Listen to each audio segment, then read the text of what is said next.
Halo kakak, berhubung ini adalah kisah novel jadi kemungkinan video dan narasi tidak sama, dukung like, komen dan subscribe kakak, selamat mendengarkan. Kekuatan garis keturunan yang kuat akan memiliki kesadarannya sendiri. Dalam keadaan tertentu, kekuatan garis keturunan tersebut akan melepaskan kekuatan yang melebihi tingkat budidaya pemegang garis keturunan itu sendiri. Situasi ini disebut kemarahan darah. Namun justru karena ia memiliki darah dan kesadarannya sendiri, ketika kekuatannya meledak, ia akan menguasai kesadarannya, tidak hanya membunuh orang, tetapi juga menyangkal kerabatnya. Orang dengan garis keturunan kekerasan kemungkinan besar akan menjadi gila dan melakukan pembantaian di mana-mana. Chu Feng pernah mengalami kekerasan garis keturunan. Tapi Chu Feng beruntung. Untungnya, tidak peduli apa yang terjadi ketika garis keturunannya mengamuk, setidaknya kesadarannya kembali lagi nanti. Kalau tidak bisa kembali, sebenarnya sama saja dengan kematian. Singkatnya, melarikan diri dengan membawa darah adalah cara yang sangat berbahaya. Tapi Chu Feng tidak dapat memahami apa yang terekam di potongan besi untuk saat ini. Namun dalam pandangan Chu Feng, terlepas dari apakah itu berbahaya atau tidak, pasti akan menjadi hal yang baik jika dia benar-benar bisa menguasai garis keturunannya dan mengamuk. Bagaimanapun, kekuatan yang dilepaskan oleh amukan garis keturunan jauh melebihi tingkat kultivasi seseorang. Dalam situasi putus asa, jika Anda bisa menggunakan cara-cara ini, setidaknya Anda tidak perlu menunggu kematian. Hanya saja Chu Feng tidak memiliki cukup waktu untuk memahaminya, karena tidak memakan waktu lama bagi mereka untuk sampai di tempat yang ingin mereka capai.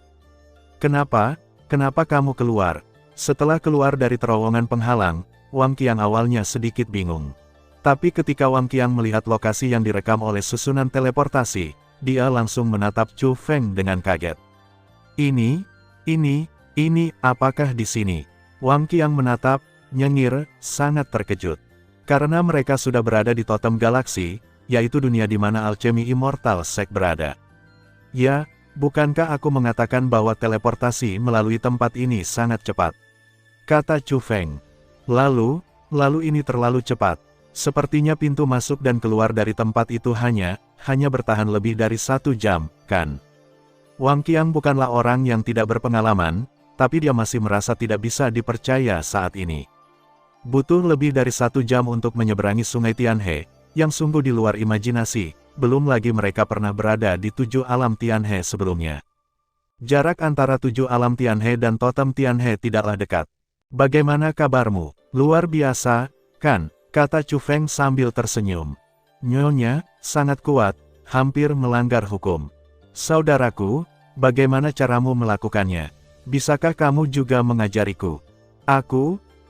Jika aku bisa mengendalikan tempat ini, bahkan jika setiap Tianhe memiliki istri kecil, aku bisa bertemu mereka semua dalam 1 hari.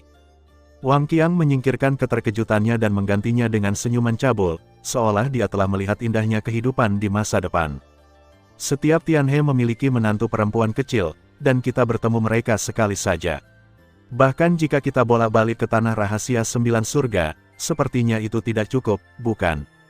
Aku hanya memberimu sebuah contoh. Aku tidak benar-benar berencana untuk mencari istri kecil di setiap Tianhe.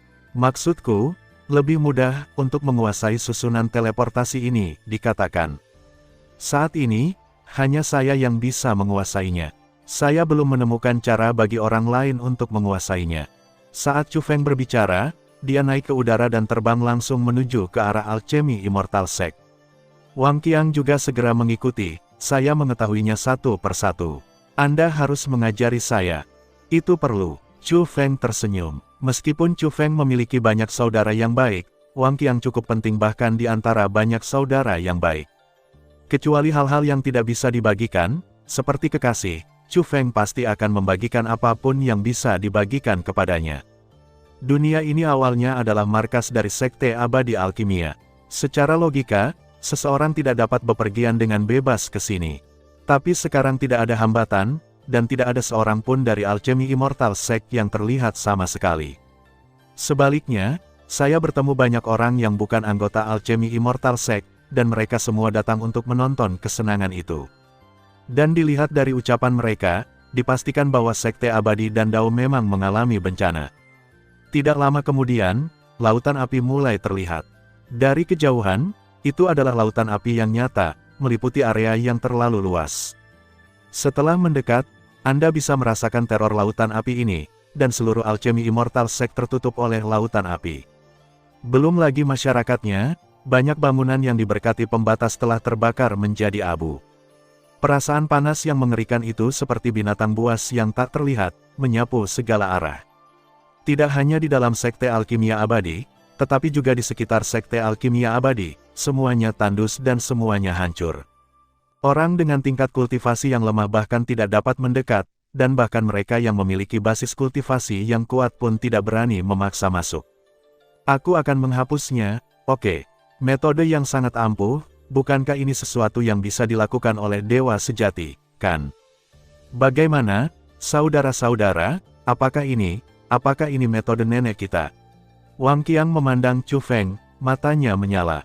Jika itu benar-benar metode nenek Chu Feng, itu cukup untuk menunjukkan bahwa nenek Chu Feng sangat kuat dan mungkin telah memasuki alam dewa. Dengan kultivasi semacam ini, Anda jarang menghadapi bahaya, meskipun kesadaran Anda tidak normal, Anda tetap dapat melindungi diri sendiri. Chu Feng mengamati dengan cermat dan merasakan bahwa nyala api itu sangat dahsyat, berbeda dari seni bela diri biasa dan nyala api yang diciptakan oleh penghalang. Ini lebih seperti nyala api yang terbentuk secara alami, tetapi karena nyala api ini terlalu kuat, bahkan cara biasa pun tidak dapat memadamkannya, apalagi hujan biasa. Bukan saja tidak bisa dipadamkan, lama-kelamaan akan semakin menyebar dan semakin membara. Kecuali jika ahli top memadamkan api ini, cepat atau lambat api ini akan melanda seluruh dunia. Tidak tahu, Chu Feng menggelengkan kepalanya, dan setelah mendekat, dia mengatur formasi dan memasukkan salah satu api ke dalam formasi. Formasi tersebut disegel dan diubah menjadi pot tanah liat, yang dimasukkan ke dalam tas Qiankun oleh Chu Feng. Dia ingin bertanya pada Guru Yue, mungkin Guru Yue dapat mengetahui apakah nyala api itu adalah metode dari Sekte Api Naga Emas. Bahkan, Chu Feng juga berharap ini adalah ulah neneknya. Jika memang neneknya yang melakukannya, itu tidak hanya membuktikan bahwa neneknya memiliki kemampuan untuk melindungi dirinya sendiri, tetapi juga menunjukkan bahwa neneknya memiliki kesadaran tertentu. Selama itu neneknya, ini pasti kabar baik. Meski kobaran apinya sangat berbahaya, namun masih banyak orang yang datang untuk menyaksikan kemeriahannya. Dan beberapa orang datang sangat awal. Keberadaan orang-orang ini memberikan banyak bantuan bagi Chu Feng untuk menanyakan informasi. Setelah bertanya, kami mengetahui bahwa di Alchemy Immortal Sect, kecuali mereka yang keluar pada saat itu dan melarikan diri, hampir semua orang mati. Tetapi mereka yang masih hidup tidak dapat mendukung Sekte Alkimia Abadi sama sekali, dan Sekte Alkimia Abadi pasti akan menghilang dari dunia ini. Adapun Jia Lingyi, dia memang masih hidup, tapi dia juga gila. Awalnya, orang-orang yang selamat dari Sekte Abadi Alkimia ingin mengirim Jia Lingyi ke klan Naga Totem dan meminta kepala tetua tamu klan Naga Totem, Tai Si Xingzong, untuk bantuan dalam penyembuhan. Namun siapa sangka master dari klan Naga Totem akan datang dan menangkap semua orang dari Sekte Alkimia Abadi. Saat ini, klan Naga Totem dibagi menjadi dua faksi. Salah satu faksi adalah Longlin dan faksi lainnya yang bertanggung jawab atas Totem Tianhe saat ini, tetapi sebenarnya adalah pengkhianat. Faksi lainnya adalah pemimpin klan Naga Totem Ortodoks dan lainnya. Jelas sekali, mereka yang akan menyerang Sekte Abadi Alkimia pasti adalah klan Naga Totem yang ortodoks. Selanjutnya, Chu Feng dan Wang Qiang dengan hati-hati mencari di dunia ini untuk melihat apakah mereka dapat menemukan jejak nenek mereka. Sayangnya, tidak ada petunjuk. Saudaraku, ayo pergi. Di mana? Wang Qiang bertanya. Cari kakak Cheng Yu dan yang lainnya. Chu Feng merasa karena tidak ada jejak neneknya, dia harus memulai dengan Jia Lingyi. Jika Jia Lingyi benar-benar ditangkap oleh klan Naga Totem Ortodoks, maka satu-satunya pilihan adalah menemukan pemimpin klan Naga Totem. Dan Chu Feng tahu tempat di mana pemimpin klan Naga Totem dan yang lainnya saat ini berada. Dan kebetulan aura pemimpin klan Naga Totem dan yang lainnya saat ini berada di dekat tempat rahasia kuno tempat Tuan Yue dan yang lainnya berlindung. Perjalanan ini penting, apapun yang terjadi. Terima kasih sudah mendengarkan kakak dan yang sudah subscribe. Untuk yang belum subscribe yuk subscribe kakak dan yang minat support jadi member klik tombol gabung kakak. Semua cerita sudah Mimin simpan di playlist supaya bisa kakak ikuti. Bila suka cerita Mimin jangan lupa subscribe channel Mimin dan share channel Mimin ke seluruh penjuru benua. Terima kasih.